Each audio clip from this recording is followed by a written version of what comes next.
করটিয়ার এই জমিদার বাড়ি আমার একটা আত্মীয়তার সম্পর্ক। তো এখানে যখন আমি আসি, স্বাভাবিকভাবে এই ফলের মৌসুম, এখানের যারা আছেন, ব্যবসায়ীরা আছেন, রাজনৈতিক নেতৃবৃন্দ আছেন, গণ্যমান্য এলাকার যারা আছেন, জনপ্রতিনিধি, সকলের সঙ্গে কথা হয়েছে।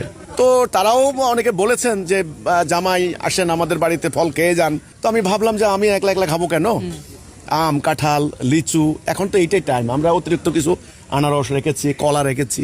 তো এখানে দেখেন, জাতি, ধর্ম, বর্ণ, দল নির্বিশেষে সবাই কিন্তু একটা শামিয়ানার নিচে, একটা প্যান্ডেলের নিচে সবাই ফল ফলাদি খেয়েছে।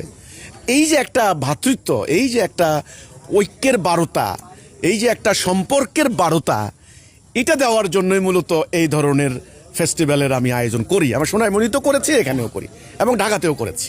ঘর সাজাতে চান স্টাইলিশ আর ঝামেলাহীন ভাবে? আমাদের প্রিমিয়াম আর্টিফিশিয়াল ফুল লিভিং রুম, বেডরুম কিংবা অফিস সবখানে এনে দেবে এলিগ্যান্ট লুক। মনের মতো অ্যারেঞ্জমেন্ট দিয়ে সাজিয়ে ফেলুন আপনার স্বপ্নের ঘরকে। এই ধরনের আয়োজন কেবল আমি এখানে না, আমার বাড়ি তো নোয়াখালী, সোনাইমুড়ি, আপনারা জানেন যে সেখানে কিন্তু আমি চেষ্টা করেছি আমাদের দেশের সংস্কৃতিটা তুলে ধরতে। আপনারা জানেন, আমি জানি, আমি একটা কথা বিশ্বাস করি, মানুষ সংস্কৃতি ছাড়া বাঁচতে পারে না। মানুষের একটা নিজস্ব সংস্কৃতি আছে, নিজস্ব কালচার আছে মানুষের খাবার দাবার, শিল্প, ধর্মচিন্তা, মানুষের দৈনন্দিন যাপিত জীবনকে তুলে ধরার জন্য যে ব্যবস্থায় আমরা বলি, এটাকেই সংস্কৃতি বলি সাধারণত। তো আপনারা জানেন যে ইন্ডিয়ানদের একটা সংস্কৃতি আছে, আরবদের আছে, চাইনিজদের আছে, ইউরোপিয়ানদের আছে, আমেরিকানদের আছে।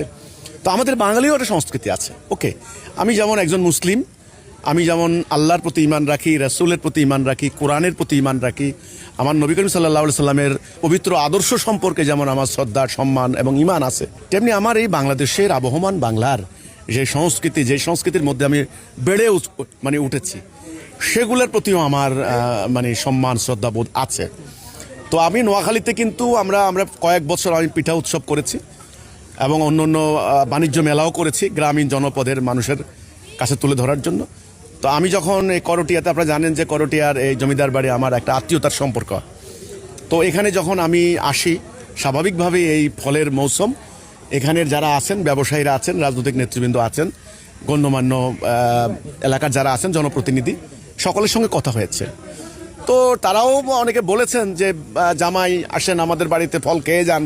তো আমি ভাবলাম যে আমি একলা একলা খাবো কেন, আম, কাঁঠাল, লিচু, এখন তো এইটাই টাইম। আমরা অতিরিক্ত কিছু আনারস রেখেছি, কলা রেখেছি, আমার দেশের ফল। আমরা কিন্তু আপেল, কিন্তু আঙ্গুর, এগুলা কিন্তু আনি নাই। আবার দেখবেন কিন্তু আপেল টাপেল এখানে কিন্তু নাই, কিন্তু একদম দেশীয়। এই যে মৌসুমি ফল, এই যে বৈশাখ, জ্যৈষ্ঠ, আষাঢ়, শ্রাবণ মাসের যে ফলগুলি, এখানে লটকনও আছে।